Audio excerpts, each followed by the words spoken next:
Sparky Coach Pod. We're back. We're back in your grill, in your face, coming at you, pussycat doll style. They get all mentions here. They live rent free in my head a little bit. For a number of Nicole reasons. Uh, Schreising-Weinger. Is that yeah, her name? yeah, you know who she is. So coming into this, talking. If you haven't heard, I guess the precursor to this session was the true cost of keeping an average staff member. The true cost of keeping an underperforming or average staff member. I would highly recommend you to go back and have a listen to it. That was one of my favorite pods because I think it's such a huge topic to talk about. So we discussed the following. So today we're going to go through the true cost of keeping and underperforming admin staff. The last one we spoke specifically about field staff, so tradies and apprentices, which get in your grill, get in your face in a really negative way. Today we're going to talk about admin, and I guess the four key areas, if you want to flash back, and we mentioned this in the first one, but just to touch base on it again, the four key areas, how do you know if someone's underperforming?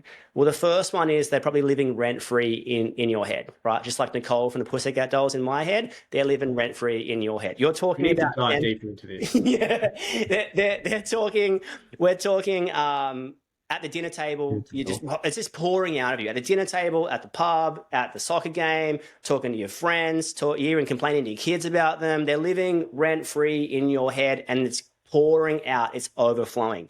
The second one is other staff members are starting to comment. And the third one is other clients are starting to comment. Now, if a staff member or a client is saying something to you in real time, that needs to be taken really seriously. Real time, really seriously. A lot of times, anyone who's had an underperforming or average staff member will know, a lot of times the whole thing comes out in retrospect. So the staff member gets let go of or leaves of their own accord, and then everyone's like, oh, I never liked working with them. Oh my gosh, what about when they did this? Oh, and you're like, what the hell? Like, and the client was like, oh, if you use them again, I was going to leave. And you're, oh my God, I had no idea. Like, I did have an idea because I was talking about them at the dinner table every single night. But so you're starting to notice it. It's affecting your performance, and sometimes you can not want to show up to your own business. Your staff are starting to notice it. Your clients are starting to notice it. So that's the signs, and the symptom is that it's going to cost you. It's going to cost you a future opportunity. It's costing you current opportunity with your headspace. It's going to cost you a future opportunity. You're going to lose staff members for that. You're going to lose clients. A players, in terms of great staff members and great clients, who do they want to work with? They want to work with great people. So if you don't have great people, how can you expect great clients? If you don't have great staff, how can you expect great apprentices? How can you expect people to be attracted to your team? One of the key things, you want to attract, retain, and train staff members. So it's like if someone's going to come into your company, the style of work you do, which determines like who you work for matters, and who you work with matters. So unbelievably huge. Anything to add to that? I think you could have thrown on another, so attract, retain, train, and maybe maintain. I don't know. Maintain, yeah. I feel like you're on a roll, on fire. But, um, yeah. So diving into a little bit around the admin side of things today, around an average administration person. Had a bit of a chat, obviously, previously. The Crowy, I'm going to say ranted on because he got very passionate about the sort of signs, the red flags, the conversation that you just won't shut up about, that you tell your mate every Friday at the pub, like, oh my God, Jimmy, I tell you what. And it's like, or like even worse, when you sit down and your mate's like, so what's Jimmy done this week? And if your mate is asking you, that is also a red flag. Yeah.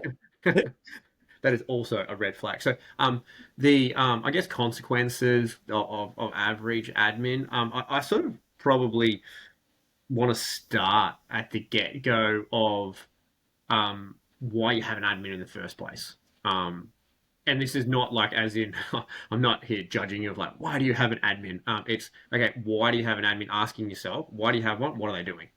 Right? What is their purpose within the business? Now, if you can't clearly answer that question, I reckon I reckon you've got someone who's average, or maybe not even average. So maybe they're actually a good person. Maybe they're just flying under the radar because you actually haven't got yourself together with what the outcomes are needed. So I think that's really important to understand. Like, what are they actually doing? I feel like a sign that can come along too from it is if you do have an admin around it. This is probably noticeable. Is it's like you're still doing all the stuff that they're doing that they're meant to be doing. So I think having an understanding first and foremost around, hey, what did I employ them for?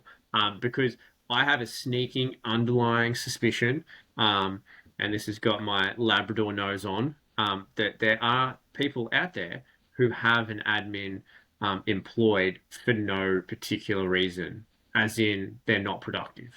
They're not actually doing anything of benefit. It's like it was a good idea at the time, or I needed some help, or I thought I needed some help, and something's better than nothing around it. Excuse me. Now, how this can affect you, obviously, is that you're paying money for basically no reason or no outcome is probably a better way to put it. So, Or even creating you more work. yeah, So the phone rings, someone else answers it, and they're like, "Oh, you want a price on this? Yeah, cool. Let me touch base. Let me email them." yeah, It's like it would have been easier to answer that. So a lot of times you see people get an admin, um, and two things need to happen. The first thing is they open one email for you, and you think they're God's gift to. Oh my gosh, it's so good. They answered two phone calls, and they my inbox is zero, and that's absolutely. No, fantastic. that's having the bar pretty low.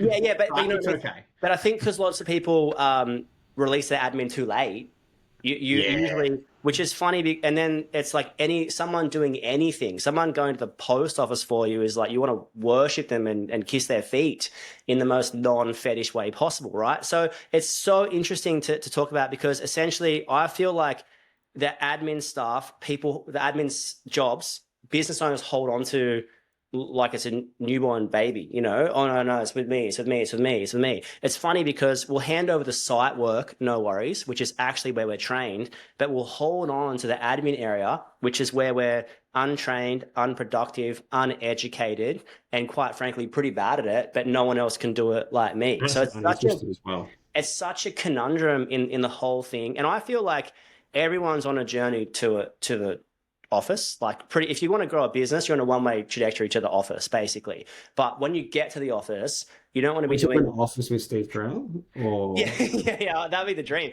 But when you get to the office, you don't want to be doing mundane admin tasks. You want to be doing the higher level stuff, finding clients, retaining clients, finding staff, retaining staff, and quoting. You want to be doing the higher level stuff. You don't want to be bashing out invoices. So I think a lot of times the tasks, and I want to ask you this because I feel like there's some people who get an admin too early and they worship them until they're like, hang on, what are they actually doing?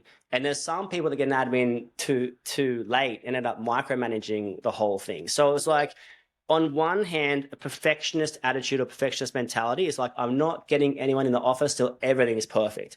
And on the other hand, someone's going like, nah, let's just get it done. Progression beats perfection. So you got these two sort of contradictory personality types. One releasing early with no set times or set tasks. The other one holding on, but then micromanaging. And it's like, I want to ask you, what comes first? You think the chicken or the egg? Like, do you need, because I feel like an admin should come in, like at what point is it the business owner's responsibility or the admin? So the business owner's like, oh, I've got no job notes structure. There's no sort of, hey, here's how you close yesterday. Here's how you measure labor efficiency. Here's how you measure job efficiency. Here's how you do. Yeah. So a lot of times the business owner will hold off on that sort of on hiring because they've got to plan that and get that perfect before they roll on. I feel like it should be a bit of a combination play. You should be ready to hand it over and someone should come in and be like, yeah, I'll tidy that up. Yeah, I'll do that. Yeah, I'll do that. Yeah, I'll do that. Yeah, I'll do that. And just take the reins off you. Like picture, you don't wait for everything perfect to hand over your site work, right?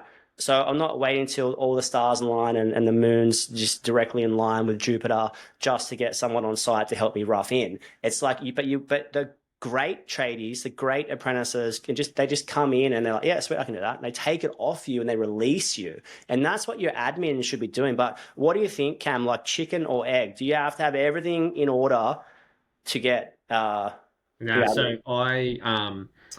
I think that you need to have a bit of a clear, I guess, clear pathway of like how you want some things done. But I think the key indicator here, or not key indicator, but a key point here is something that you touched on before, is generally we're not great at admin as a Sparky, so to speak. We're not trained in it. Generally uninterested. It's sort of, you know, up until I always sort of flag it as up until the job being completed, amazing. As soon as that job is finished, it's like rattle back on. We go back to the beginning. So it's either we're going to start the quotes again, or we're going to start the next job on it all. So like it's, and I look at it almost like a mountain that sort of, so the quoting or the job inquiry coming in builds up to the job being completed at the top of the mountain, and then there's the backside of the mountain, which is, I'm going to say, it's more important. Because why it's more important is because that's what gets you the money in the bank, right? That's what gets you paid. Because if you do the job and then don't invoice it, you're living on hopes and dreams and oxygen, basically. No, it's super funny. Literally, while we're in this, I just got an email then from, I don't want to say what trade it was, that was at our house a month ago for a 1 hour job. A month ago. Like literally, the invoice is from the 15th of April. It's the 13th of May. Yeah. So, I mean, it's $100. So it was like, whatever. I should probably talk to them about their pricing, but I don't want to because I don't want to pay any more than that. So, which is the irony of life, right? But like, it's so interesting because if that was for 3,000, I'd be like, were they really here for that? Did they What was really it do for? that? Yeah. So anyway, interesting. Continue on. Yeah, so yeah, not interested. Obviously, the importance of it's really, really key here too. So I look at it as it's a bit of a combination. So like you've got someone who's probably going to be quite skilled, generally speaking, or they have at least they have an interest in it, enjoy doing it, have the basics, like they know how to open up a Google Doc. They know how to do a spreadsheet. They know the basics of it, right? And so you can work together in seeking that so-called perfection, right? I'm a bit of a believer. I don't think you ever perfect anything. I think there's always something that can be tweaked or improved, and the reason why it can be tweaked, improved is because things change and technology changes, the world we live in changes. So, like, I don't think anything's ever static in its operation. So, utilizing that person's skill set to be able to get to the goal that you're looking for. And I've always believed in this, that two heads are better than one. And I think the easiest thing to reference is like Crowley's talked about this a million times on the pod, a million times that maybe we just hang out too much that I've heard the story a million times. But when he had a apprentice come in, it was like his first week, they were doing the cafe rough in, and he's like, oh, why don't we just do it like this, and this? And Crowley's like, that's probably the best way that it could ever be done. And this guy was like a week or two into his apprenticeship. So, but that's No. He was a day in to his apprenticeship, and he was the best apprentice that maybe has ever lived. Shout out to Mikey Naylor, absolute weapon. Yeah. So, and I think that the understanding around that is that the two heads is better than one because I wasn't there, believe it or not, in the conversation, but I'm sure Crowe came across with his ideas and thoughts and the actual like what needed to be done, and then Rain Man style, which Mikey was by all reports, he was able to decipher all of that information and pull a full ground plan blueprint of the plans into his face and be like, no, Crowe, it's better to do it this way. But I really want to emphasize that the two heads are better than one a lot of the times because they probably know the technology. They've probably come from a background of doing things with the computers, technology, all those sorts of bits and pieces. So they have a general interest in it, so they're looking at different ways to do it. So there needs to be a loose plan around it. I feel to be able to communicate to them, but then they can run with it all. But it's a bit of a teamwork. Like it's like they need to come back with you to be like, hey, this is how I've interpreted what you're saying. Is this what you want? You're like, oh yeah, hey, those first 8 things are amazing, but the last couple of things, we just need to do this because of A, B, and C. And they're like, oh, sweet, too easy, and then they can tweak it. So, but yeah, I, What? yeah, Yeah. I think they just got to be really. They've got to take away work from you to be useful. I feel like Try and really. reference it to site, right? Yeah, Like, imagine just having to double handle a rough in because someone wasn't up to scratch. You can't keep that person. So I think too many times we try and live and die um, by a lifelong commitment to staff members when it might not be like that. If they're not the right fit, that's actually okay. It's actually healthy to realize that rather than continue on. But coming into here, I think the big thing with admin people is to set the tone. So set the times and tasks and give it realistic. Separate admin to back end and front end. So back end is anything that can be done in a faceless manner. So I don't have to talk to anyone to get that done. Front end is like scheduling. I got to talk to heaps of people. Answering the phone, got to talk to people. And I got to talk to the client and then try and work out with a technician on when they can get there, or I've got to work out with one of the project managers or business owner of how to quote it. So it's like and the front end stuff takes time to train, and the front end stuff is if you get someone that's good at that, it's amazing. You can't book out their whole day on back end stuff because they get caught on the front end answering phones, chatting to people, but you got to be careful it's not too much. My big thing is you got to work. It's a work in progress. So set the time, set the tasks. So here's what I'm expecting to get done today. Here's what's non-negotiable. Here's what's going to be nice to do, and let's revisit it. An admin huddle every single day between 9 and 9:30 to close yesterday and get the day rolling is an absolute forget about it, non-negotiable, got to happen. You got to chat to your admin team, and you got to be like, hey, I'd like, maybe you're trying to build 2 processes a week. So this is how we do job notes. This is how we, I don't know, have a job number that gets assigned a purchase order. This is how you buy materials from Bunnings and it imports over here. So you got to train them, and if you built 2 processes a week, that's 100 in a year. That's like probably it. Four. Yeah. Well, if you built 2 each, there's 1,000. The exponential effect of math. But like, so I think too many people. I think my biggest encouragement is set times, set tasks, work out what you want to release, and then don't get stuck just mundane back-end admin. You're better than that. You're more important than that. You're more valuable than that to the business. And don't actually like belittle yourself or undermine yourself to be putting Not any good. nothing against that role. Like, of course, not criticizing that role. No, Capabilities are more honoring your owner capabilities. identifying everyone's strengths. It's working. You're to in the everyone's wrong strengths. spot. You wouldn't put the front rower in a halfback. It's Yeah, simple if you're as that. preparing an invoice, you're in the wrong spot. You know, the halfback runs off the meters from the forwards sometimes, Yeah. or not I if they're know not you're sort of performing. saying Yeah, yeah, the backs play off the forwards. The forwards lay the foundation. So yeah. I just want to sort of, I guess, wrap up here in that you touched on it previously too, because I think you've done a really sort of concise and comprehensive summary there. But I just want to touch on the front end side of things. I think this is really important because I'm a massive believer that the admin who is going to be looking after your front end, um, they're actually an extension of you, right? So they're actually representing the business. They're generally the first person that people have contact with. They're also probably the last person they have contact with as well.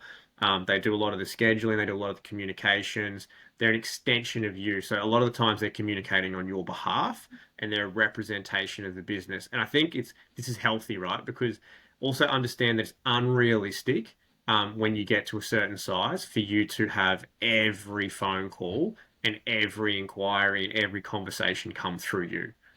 Because you also have a workload to get through. So I think it's really important to understand that. And if you can find the person who represents your business in the way that you want to be represented, and I think it's obviously there's to be polite and to be kind and all those sorts of things, but also to have a bit of an edge to them as well that they can say no. And it's like, or hey, they can have that conversation and be like, hey, happy to come back, but just so you're aware, if it's this, we're happy to cover that. But if it's this, or this, there's going to be charges involved. So having that representation from your business and understanding that's where they stand. So as always, hope you've enjoyed. Crowe, have you got any summary? My final summary is this. You kind of mentioned that they are an extension of you. So reputation takes a lifetime to build, a moment to knock down. So imagine you've built up this excellent reputation with people with clients, and all of a sudden you get a poor field staff member or admin staff member being rude to one of them, you can lose them overnight. So like, and you're like, I knew I should have let go of that person. So you've got to think you're the operations manager of your business, treat it accordingly. How would you run it if it wasn't your business? And that's how you should run it if it was your business. It's my 2 cents. Love Wrap it. up. Peace. See ya. Bye.